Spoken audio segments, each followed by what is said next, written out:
learn the simple economic formula that works for everybody, and I can give it to you in just a couple of sentences. A simple economic formula. Kids can understand it. Anybody can understand it. Anybody that wants to get paid. Here's the language for your notes. We get paid for bringing value to the marketplace. That's as simple as you can put economics. Anybody that wants to get paid. You get paid for bringing value to the marketplace. The marketplace is the people. Now, the value we bring is one part of it, a product or a service, but here's the other part, the value you become. So just off to the side, put the value is two parts. The value you bring, like a product. If you manufactured it, you might keep improving the product. If someone else manufactured it and you're out selling it, they probably keep improving the product. But this is the one you have to work on yourself. The value you become, like an entrepreneur, a leader, a teacher, supervisor, manager. What you become also pays much more than what you bring. Once I understood that, then here's what my mentor said. Go to work on yourself harder than you work on your job. If you work hard on your job, you can make a living. Then he said, if you work hard on yourself, you could make a fortune. So I worked hard on my job and made a living, but I learned, starting with those extra hours per week, learning these extra skills, I started working on myself. And here's a philosophical phrase everybody should take home. Here it is. Success is something you attract by becoming an attractive person. Success is not something you pursue. It's what you attract by becoming attractive. By becoming attractive to the marketplace. What would do that? Multiple skills, multiple languages, and then some of the things I'm going to talk about the rest of the seminar. So, now what else would help you to be attractive to the marketplace besides more than one skill and more than one languages?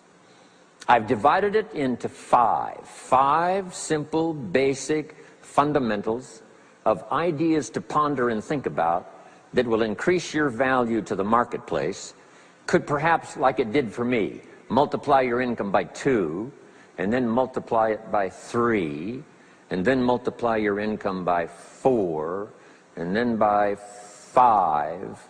And once you get there, it's not that difficult to multiply it by 10, because all you have to do is make sure you become more valuable and more valuable and more valuable. You don't have to work on the economy, because here's the first note. Each person's income is determined primarily by their philosophy, not by the economy. Once I understood that, then I said, well, I don't have to go to work on the economy. And the answer was no. You only have to go to work on yourself to make yourself more valuable. So now here's 5 things I want to share with you. And the first one is your personal philosophy. What could get you more prepared and ready for cashing in on the opportunity of the 21st century? And here's the first one, personal philosophy. Your personal philosophy is like a guidance system that helps you make decisions what to do, what not to do. From the information you get and what you learn and what you know, we decide. Maybe your philosophy would have been 5 years ago never to attend seminars like this. You just didn't go. Now 5 years later, here you are. Something happened along the way to change your mindset, saying, hey, for the money and the time, if I just get one good idea and walk away, it certainly is worth the money and the time. So now that little amendment in your philosophy, you now say, I'm going to regularly go, because it doesn't take but a few ideas to make a great difference in your income, personal life, social life, and all the rest. So now you know that's valuable. A change of mind, a change of idea. So that's what personal philosophy is all about. The more we learn, the more we know, the better we're able to make better decisions about 2 major things. Your philosophical guidance system does 2 things. for your notes. Number one, helps you to see the dangers on one side so you can avoid those. But here's what else your guidance system does. Personal philosophy helps you to see the opportunities on the other side so that you can expand those, maximize those. And here's what that's called. The game of life is to minimize the dangers and maximize the opportunities. And the more we know and the more we learn, the more experience we gather in sessions like this, from the sermon on Sunday morning to the books we read and all the rest, helps us to keep continually adjusting our philosophical guidance system so that we minimize more dangers, maximize more opportunities. That's really the game of life. I couldn't put it much more simply. So number one, we're affected by what we know. Now, how do we know more things and learn more things that'll help us readjust our thinking so we can avoid the dangers, maximize the opportunities? Here's number one, learn from personal experience. One way to learn to do something right is what? First do it wrong, right? Mess up, and then you say, wow, that was costly. I'm never going to do that again. So one way to learn to do it right, first do it wrong. Sometimes a negative experience turns out finally to be positive. They say if you survive your first heart attack, you may now live to be a very old person. Why is that? Well, that first heart attack, if you survived it, is called a wake-up call. And maybe the doctor said, one more of these and you're history. And you said, wow. And you make it for the health food store. And you start reading every book you can find on good nutrition, how to avoid another one of these heart attacks, and you start jogging and start walking and doing all of the stuff, and this total change of lifestyle could now save your life and cause you to live to be a very old person. Here's what my mentor said, that's some of the best advice I ever got. He said, Mr. Rohn, if you will change, everything will change for you. If you'll start making personal changes, your income will change, your health will change, your future will change, everything will change, if you're willing to start making the changes. So sometimes a negative experience now causes us to really make a sudden shift in our philosophical guidance system that says, hey, I'm never going to let this happen to me again. Fantastic. Now here's the next way to learn, and that is to learn from other people's experiences, whether they are negative or positive. It's too bad failures don't give seminars like this. Wouldn't that be good information?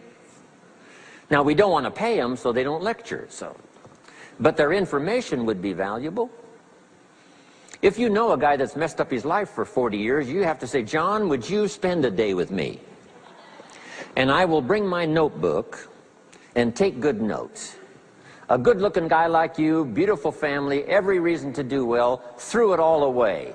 Teach me how for the last 40 years you messed it all up. And he tells you, and you take good notes. Learning from the negative side of someone's experience.